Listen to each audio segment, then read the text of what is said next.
আসসালামু আলাইকুম দর্শক, স্বাগত জানাচ্ছি আরটিভির দুপুরের সংবাদে। আপনাদের সঙ্গে রয়েছে আমি মীরা ফিরদৌস। পুলিশি ব্যারিকেড ভেঙে যমুনা প্রধান ফটকে নবম পে স্কেল বাস্তবায়ন দাবিতে অবস্থান নিয়েছে আন্দোলনকারীরা। ইনকিলাব মঞ্চের মুখপাত্র শরীফ উসমান হাদির হত্যাকাণ্ডের বিচার দাবি, প্রধান উপদেষ্টার বাসভবন যমুনার সামনে অবস্থানের মাঝে নবম পে স্কেল বাস্তবায়ন দাবিতে পুলিশের ব্যারিকেড ভেঙে যমুনার প্রধান ফটকের সামনে বিক্ষোভ করছে আন্দোলনকারীরা। আইন শৃঙ্খলা রক্ষাকারী বাহিনীর সতর্ক অবস্থানের মাঝেও 144 ধারা উপেক্ষা করে ব্যারিকেড ভেঙে সরকারি চাকরিজীবীরা মিছিল নিয়েছে। আর আইডি কার্ডটা গলায় ঝুলাবেন, তা নাহলে কিন্তু পুলিশে পিটাবে।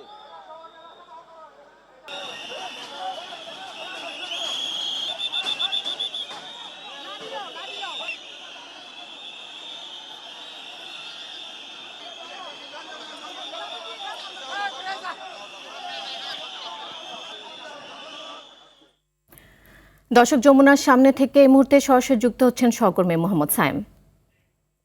সাইম, বিক্ষোভকারীদের বর্তমান অবস্থা সম্পর্কে বিস্তারিত জানাবেন আমাদের।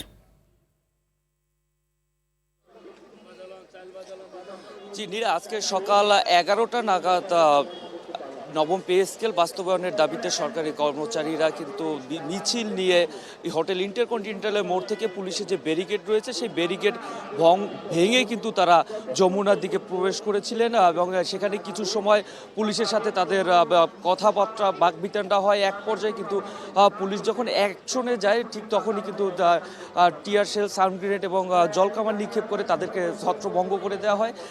প্রায় 1 থেকে 1.5 ঘন্টা যাবৎ কিন্তু তারা যমুনার সামনে অবস্থান করছিলেন এবং সেখান থেকে পুলিশ সহ অন্যান্য আইন শৃঙ্খলা রক্ষাকারী বাহিনীর সদস্যরা তাদেরকে ছত্রভঙ্গ করে দেওয়ার জন্য চেষ্টা চালায়। পুলিশি যে অ্যাকশন সেটা কিন্তু তারা চালায়, বিভিন্ন জায়গায় সাউন্ড গ্রেনেড নিক্ষেপ করে এবং জলকামান নিক্ষেপের ফলে তারা কিন্তু ছত্রভঙ্গ হয়ে এক পর্যায়ে তারা পুনরায় এই হোটেল ইন্টারকন্টিনেন্টালের সামনে চলে আসে এবং এখান থেকে পরবর্তীতে কিন্তু তারা সড়কে যখন অবস্থান করছিলেন সেখানেও কিন্তু পুলিশের কঠোর অবস্থানের কারণে তারা কিন্তু এক পর্যায়ে সড়ক ছেড়ে দিতে বাধ্য হয় এবং তারা যখন সড়ক ছেড়ে যাচ্ছিল তখনও কিন্তু তারা বলছিলেন যে বাদ জুমা তারা আবার কিন্তু আন্দোলন নিয়ে রাস্তায় আসতে পারে, এই ধরনের কিন্তু তারা শঙ্কা প্রকাশ করেছে। তারা মূলত তাদের যে নবম পে স্কেল বাস্তবায়নের দাবিতেই কিন্তু তারা এখানে অবস্থান করছিলেন। প্রধান উপদেষ্টা দৃষ্টি আকর্ষণ করছিলেন। কিছুদিন আগে পে কমিশনের পক্ষ থেকে কিন্তু নবম পে স্কেলের জন্য সুপারিশ করা হয় এবং 2015 সালের পর থেকে কিন্তু 11 বছর যাবৎ কোনো পে স্কেল না আসায় কিন্তু সরকারি কর্মচারী যারা রয়েছেন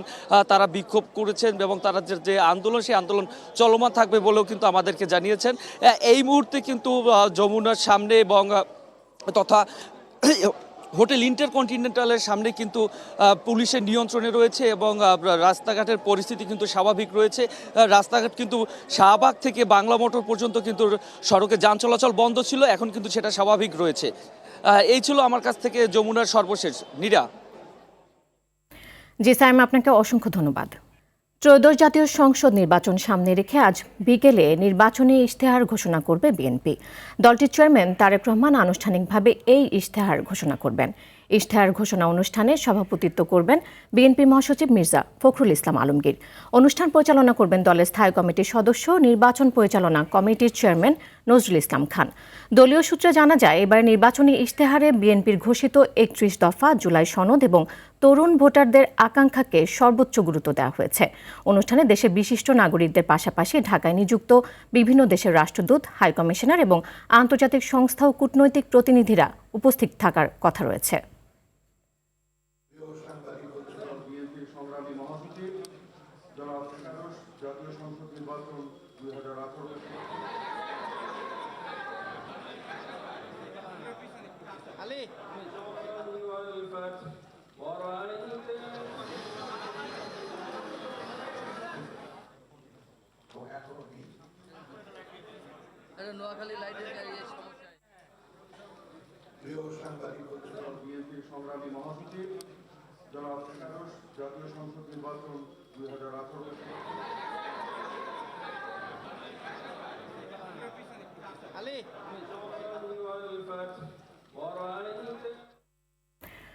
দর্শক, এই মুহূর্তে সোনারগাঁও হোটেলে বিএনপির ইশতেহার অনুষ্ঠান থেকে সরাসরি যুক্ত হচ্ছেন সহকর্মী শামীম চৌধুরী।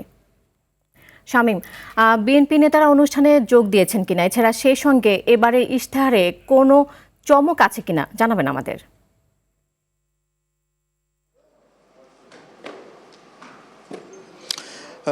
নীরা, দুপুর 3:30টার সময় এই সোনারগাঁয়ের বলরুমেই বিএনপির এবারের নির্বাচনী ইশতেহার ঘোষণা করা হবে, আর ইশতেহার ঘোষণা করবেন বিএনপি চেয়ারম্যান তারেক রহমান। আর এই পুরো অনুষ্ঠানটি সঞ্চালনা করবেন বিএনপি স্থায়ী কমিটির সদস্য এবং বিএনপির নির্বাচনী পরিচালনা কমিটির আহ্বায়ক নজরুল ইসলাম খান, এবং তার সঙ্গে এখানে এই যে অনুষ্ঠানটি আজকে ইশতেহারের সেটি সভাপতিত্ব করবেন বিএনপি মহাসচিব মির্জা ফখরুল ইসলাম আলমগীর। ইতিমধ্যেই দলীয় সূত্র থেকে আমরা যেটা জানতে পেরেছি, বিএনপির প্রতিষ্ঠাতা শহীদ রাষ্ট্রপতি জিয়াউর রহমানের 19 দফা, বেগম খালেদা জিয়ার ভিশন 2030 এবং বিএনপি চেয়ারম্যান তারেক রহমানের রাষ্ট্র কাঠামো গঠনের 31 দফার সমন্বয়ে কিন্তু এবারের বিএনপির এই ত্রয়োদশ জাতীয় সংসদ নির্বাচনী ইশতেহার ঘোষণা করতে যাচ্ছে, যার সঙ্গে সংমিশ্রণ থাকবে জুলাই জাতীয় সনদের যে বিষয়টি, সেটিও এর সঙ্গে সম্পৃক্ত থাকবে। এখানে বিভিন্ন দেশের রাষ্ট্রদূত, বিভিন্ন সামাজিক সাংস্কৃতিক সংগঠনের নেতৃবৃন্দ এবং বাংলাদেশের অন্যান্য রাজনৈতিক নেতৃবৃন্দদেরকে আমন্ত্রণ জানানো হয়েছে। কিছুক্ষণের মধ্যেই এখানে হয়তোবা তারা এসে উপস্থিত হবেন এই বিএনপির ত্রয়োদশ জাতীয় সংসদ নির্বাচনকে কেন্দ্র করে যে এবারের নির্বাচনী ইশতেহার ঘোষণা করবে।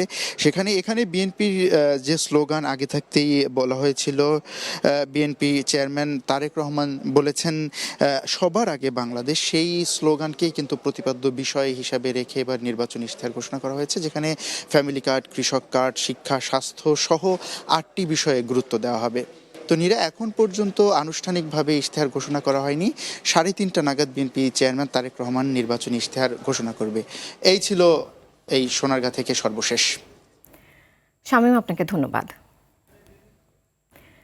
নির্বাচনী প্রচারণায় আগামীকাল দেশের উত্তরাঞ্চলের 3টি জেলা সফর করবেন বিএনপি চেয়ারম্যান তারেক রহমান। 5 ফেব্রুয়ারি বিএনপি চেয়ারম্যানের একান্ত সচিব ABM আব্দুস সাত্তার স্বাক্ষরিত এক বার্তায় তারেক রহমানের সার্বিক কর্মসূচির এ তালিকা দেওয়া হয়। এতে বলা হয়, 7 ফেব্রুয়ারি সকালে বিমানযোগে সৈয়দপুরের উদ্দেশ্যে রওনা হবেন তারেক রহমান। বিমানবন্দর থেকে হেলিকপ্টার যোগে তিনি ঠাকুরগাঁও জেলা শহরে পৌঁছাবেন। এরপর ঠাকুরগাঁও জেলা হাইস্কুল মাঠে জনসভায় যোগ দেবেন তিনি। জনসভা শেষে নীলফামারীর উদ্দেশ্যে রওনা হবেন। দুপুরে নীলফামারী পৌরসভা মাঠে আয়োজিত জনসভায় যোগ দেবেন তিনি। এরপর রওনা হবেন দিনাজপুরের উদ্দেশ্যে। সেখানে বিরামপুর সরকারি কলেজ মাঠে আয়োজিত নির্বাচনী জনসভায় বক্তৃতা দেবেন তিনি। 3টি জনসভা শেষে সেদিন বিকেল 5টায় বিমানযোগে ঢাকার উদ্দেশ্যে রওনা হবেন তারেক রহমান। 19 বছর পরে উনি এবার দিনাজপুরে, মানে শুধু নয়, ঠাকুরগাঁও, দিনাজপুর এবং সৈয়দপুরের নির্বাচনী প্রোগ্রামে আসছেন, এবং উনি ঠাকুরগাঁয়ে যাবেন, নীলফামারীতে, বিরামপুরে আসবেন। এখন পর্যন্ত প্রোগ্রাম কর্মসূচি এটাই রয়েছে। এদিকে 8 ফেব্রুয়ারি ঢাকা নির্বাচনী সমাবেশ বাতিল করেছে বিএনপি। এর পরিবর্তে 8 ও 9 তারিখ ঢাকা মহানগর উত্তর ও দক্ষিণে বিভিন্ন প্রান্তে নির্বাচনী বক্তব্য রাখবেন তারেক রহমান। সকালে রাজধানীর নয়াপল্টনে বিএনপির কেন্দ্রীয় কার্যালয়ে এসব কথা বলেন দলটির সিনিয়র যুগ্ম মহাসচিব রুহুল কবির রিজভী। এ সময় জাকসুর নবনির্বাচিত ভিপি আব্দুর রশিদ জিতু বিএনপিতে ও কেন্দ্রীয় হল সংসদের বিভিন্ন পর্যায়ে নির্বাচিত ছাত্রনেতারা ছাত্রদলে যোগ দেন। তাদের যোগদান প্রসঙ্গে রিজভী বলেন, দেশের স্বাধীনতা ও সার্বভৌমত্ব রক্ষায় বিএনপির অবদানে অনুপ্রাণিত হয়ে তরুণ এসব নেতৃত্ব বিএনপির ছায়াতলে এসেছে। এছাড়া দ্রুতই ছাত্রদলের নতুন নেতৃত্ব আসবে বলেও জানান ছাত্রদল সভাপতি রাকিবুল ইসলাম রাকিব। ভৌগোলিক সীমানার মধ্যে যা আছে সেইটার সম্পর্কে আমার গর্ব করা, সেটা সম্পর্কে অহংকার করা, তারাই হচ্ছে জাতীয়তাবাদী। সেই গৌরবে উদ্দীপ্ত হয়ে আজকে আব্দুর রশিদ জিতু এবং তার সহকর্মীরা বিএনপি এবং ছাত্রদলে যোগদান করেছেন। এই সঠিক রাজনৈতিক দর্শন দিয়ে গিয়েছিলেন জিয়াউর রহমান। ক্ষমতায় গেলে দুর্নীতির ঘাড় ধরে টান দেবে জামায়াত, জানিয়েছে দলটির আমির ডাক্তার শফিকুর রহমান। বলেন, মানুষের সম্পদের পাহারাদার হিসেবে কাজ করবেন, কাউকে চাঁদাবাজি করতে দেবেন না। বরিশালের মেহেদীগঞ্জে জামায়াতে ইসলামীর নির্বাচনী জনসভায় এসব কথা বলেন তিনি। ক্ষমতায় গেলে সবাইকে নিয়ে সুন্দর দেশ গড়ার প্রত্যয় ব্যক্ত করেন ডাক্তার শফিক।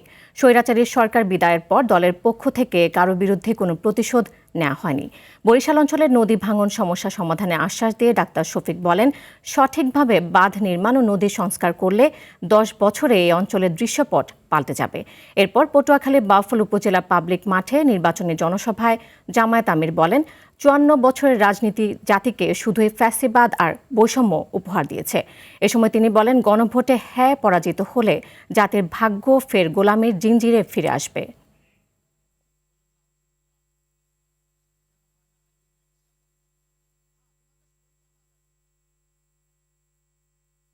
দুর্নীতির জড় আমরা কেটে দিতে চাই। আমরা দুর্নীতির পাতা আর ডাল ধরে টান দেব না, আমরা দুর্নীতির ঘাড় ধরে টান দেব।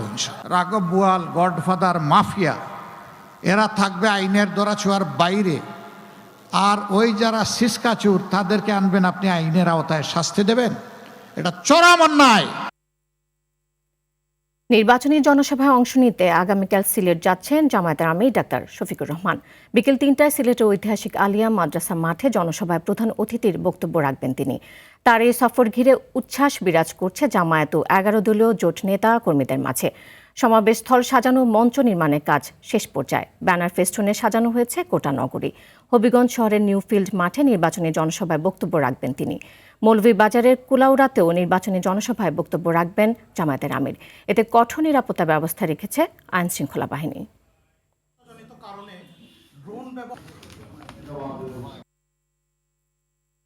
ত্রয়োদশ জাতীয় সংসদ নির্বাচনকে সামনে রেখে রাজধানীর বিভিন্ন আসনে চলছে প্রচারণা। সকাল থেকে ভোটারদের মন জয়ে গ্যাস সংকট, চাঁদাবাজি, জলাবদ্ধতা নিরসন সহ নানা আশ্বাস দিচ্ছেন প্রার্থীরা। সেই সাথে লেভেল প্লেইং ফিল্ড বজায় নেই বলে অভিযোগ করছেন জামায়াত প্রার্থীরা। এদিকে বিএনপি প্রার্থীরা বলছেন, ধানের শীষের জোয়ার বইছে, সবাই সমানভাবে নির্বাচনে প্রচার চালাচ্ছে। সুষ্ঠু উৎসবমুখর পরিবেশে নির্বাচন অনুষ্ঠিত হওয়ার প্রত্যাশা করছেন প্রার্থীরা।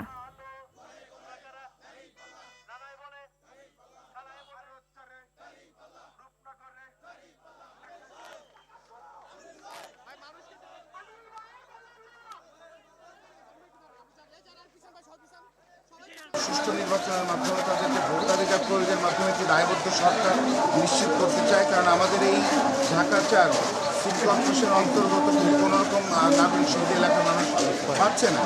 এছাড়া আমাদের এলাকায় কোনো একটি সরকারি হাসপাতাল নাই। তো এগুলো তো নির্বাচন কমিশনেরও নিজস্ব মেকানিজম থাকা উচিত, যে তারা নিজেরা খোঁজখবর রাখবে এবং প্রার্থীদেরকে সতর্ক করবে যাতে মাঠে একটা লেভেল প্লেইং ফিল্ড থাকে। এবং নির্বাচিত হওয়ার পরে আল্লাহর রহমতে আমার যে পরিকল্পনাগুলো রয়েছে সেই পরিকল্পনাগুলো আমি বাস্তবায়ন করব ইনশাল্লাহ। দর্শক, নির্বাচনের প্রচারের খবর জানাতে ঢাকার 9 আসন থেকে সরাসরি যুক্ত হচ্ছেন সহকর্মী দীপ্ত চন্দ্র পাল। দীপ্ত, শেষ মুহূর্তের প্রার্থীদের প্রচার কেমন দেখছেন, জানাবেন আমাদের।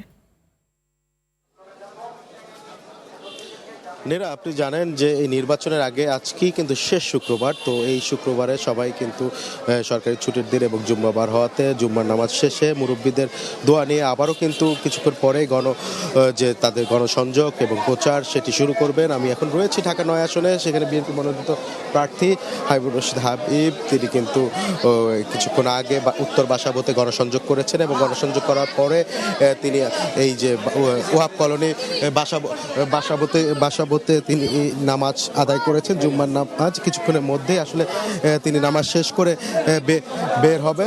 বের হবেন এবং আমি যদি একটু বলি, এই এলাকায় তিনি যেটি আমাদেরকে জানিয়েছেন কিছুক্ষণ আগে গণসংযোগ করে, রাস্তাঘাট, গ্যাস সংকট সহ মাদক এবং চাঁদাবাজির যে সমস্যাগুলো রয়েছে, নাগরিকদের নিত্যদিনের সমস্যা, সেই সমস্যা সমাধানে কিন্তু তিনি কাজ করবেন এবং তিনি জয় হলে এই সমস্যাগুলোকে গুরুত্ব দিয়ে তিনি সমাধানে কাজ করবেন। আমরা ভোটারদের সঙ্গে কথা বলেছি, তারা যেটি বলছেন যে সৎ এবং যোগ্য প্রার্থীকেই বেছে নেবেন এবং ঢাকায় 9 আসনে কিন্তু 12 জন প্রার্থী লড়ছে এবং বিএনপি সহ স্বতন্ত্র এবং জামাত ইসলামী সহ বিভিন্ন প্রার্থী কিন্তু এই আসনে রয়েছেন এবং ভোটাররাও কিন্তু বলছেন তারা সৎ এবং যোগ্য প্রার্থীকে বেছে নেবেন। আমরা দেখতে পাচ্ছি তিনি এই যে নামাজ শেষ করে কিছুক্ষণের মধ্যেই আসলে বের হবেন এবং বের হয়ে তিনি আজকে রাত 11টা পর্যন্ত কর্মসূচি রয়েছেন এবং তিনি পরে বাসাবোর পাশে যে কলোনিতে সেখানে একটি উঠান বৈঠক করবেন। তারপরে কিন্তু আবার তিনি গণসংযোগে বের হবেন এমনটি কিন্তু জানিয়েছেন। এবং আমরা তার সাথে কথা বলেছিলাম নির্বাচনী পরিবেশ নিয়ে, তিনি কিন্তু সেটি আমাদের জানিয়েছেন। নির্বাচন পরিবেশ নিয়ে তিনি শঙ্কিত নয়, দেশের মানুষ পরিবর্তন চায় এবং দেশের মানুষ এই আসনে যে স্থানীয় সন্তান হিসেবে তাকে বেছে নিতে চায়, এমনটি কিন্তু তিনি আমাদেরকে জানিয়েছেন। তো নীরা, এই ছিল ঢাকা ৯ আসন থেকে আমার কাছে প্রচারের সবশেষ তথ্য। নীরা। দীপ্ত, আপনাকে অসংখ্য ধন্যবাদ। ভারতের অন্যান্য প্লান্টের চেয়ে অন্তত 1.5 গুণ বেশি দামে আদানির বিদ্যুৎ কিনছে বাংলাদেশ। এতে 25 বছরে বাড়তি গুনতে হবে অন্তত $1,000 কোটি। আর এর দায় নিতে হচ্ছে দেশের সাধারণ মানুষকে। বিশেষজ্ঞরা বলছেন, আদানি অতিরিক্ত টাকা নিলেও ঝুঁকিটা পুরোপুরি বাংলাদেশের। চুক্তিতে চরম দুর্নীতি হয়েছে মন্তব্য করে এটি বাতিল বা সংশোধনের দাবি রাজনীতিবিদ ও খাত সংশ্লিষ্টদের। তৌহিদুর রহমানের রিপোর্ট। আদানির বিদ্যুৎ প্ল্যান্টটি বাংলাদেশের মহেশখালীতে হওয়ার কথা থাকলেও স্থাপন করা হয় ভারতের ঝাড়খণ্ডের পট্টায়। আওয়ামী লীগ সরকারের বিশেষ আইনের আওতায় নেওয়া বিদ্যুৎ ও জ্বালানি প্রকল্পগুলোর পর্যালোচনায় গঠিত কমিটির রিপোর্টে এই তথ্য উঠে আসে। প্রস্তাব ছিল যে এখানে মহেশখালীতে 1600 মেগাওয়াটের পাওয়ার প্ল্যান্ট করবে, এটা চলে গেল ইন্ডিয়াতে। ভারতের আইনে স্থানীয় কয়লায় উৎপাদিত বিদ্যুৎ রপ্তানি নিষিদ্ধ। বিষয়টি জেনেও কেন্দ্রটি সেখানে করা হয়। এর ফলে অস্ট্রেলিয়া থেকে জাহাজে কয়লা আমদানি করে তা আবার ভারতীয় রেলপথে নিতে হচ্ছে গোড্ডায়। দীর্ঘ এই ব্যয়বহুল প্রক্রিয়ার পুরো খরচ বহন করছে বাংলাদেশের জনগণ। বাংলাদেশের জনগণ ট্যাক্স দিচ্ছে ভারতকে বিদ্যুৎ ক্রয় করতে গেলে। তাহলে বাংলাদেশে যদি হতো, ট্যাক্স যদি দিতে হয়, তাহলে ট্যাক্সের টাকাটা তো বাংলাদেশের হাতেই থাকছে। আদানিকে বছরে প্রায় 5,000 কোটি টাকা বেশি দিতে গিয়ে বিদ্যুৎ খাতে দিন দিন বাড়ছে ভর্তুকি। এমনকি ভারতের সমস্যার কারণে প্ল্যান্টটি বন্ধ হলেও দায় নিতে হবে বাংলাদেশকেই। 25 বছরে $10 বিলিয়ন আমাদেরকে বাড়তি দিতে হবে, এটা মোটামুটি রিয়েলিস্টিক একটা হিসাব। একতরফা চুক্তি, যেখানে লাভটা পুরোপুরি উদ্যোক্তাদের এবং ঝুঁকিগুলো সব বাংলাদেশ সরকারের উপরে এসে সার্কামস্ট্যান্সিয়াল যে এভিডেন্সগুলো পাওয়া গেছে, তাতে মনে হয় যে এখানে বেশ লেনদেন হয়েছে, যেটাকে আপনি খুব সহজ ভাষায় বলতে পারেন দুর্নীতি ঘটেছে। এই ধরনের চুক্তির মধ্যে থাকাটা অনেক ঝুঁকিপূর্ণ। চুক্তিটি সংশোধনের দাবি সাবেক এই বিদ্যুৎ প্রতিমন্ত্রীর। এটা পিপলকে কোঅপারেট করতে হবে আমাদের সাথে। It's a very difficult task, I am telling you, but possible. যে পাবলিক প্রকিউরমেন্ট রুলটাকে বাতিল করে দিয়ে তাদের ইচ্ছা মতো কেনাকাটা করছে, তো এই কেনাকাটার তো অনেক ফল্ট আছে এবং আমাদের দেশের ব্লিডিং হচ্ছে, প্রত্যেক দিন ব্লিডিং হচ্ছে। এটাকে ঠিক করার জন্য তো নেগোসিয়েশনে বসতে হবে। এই গভর্নমেন্ট বসে নাই নেগোসিয়েশনে। আদানি চুক্তি বাতিল করলে বিকল্প প্রস্তুতি নেয়ার পরামর্শ বিশেষজ্ঞদের।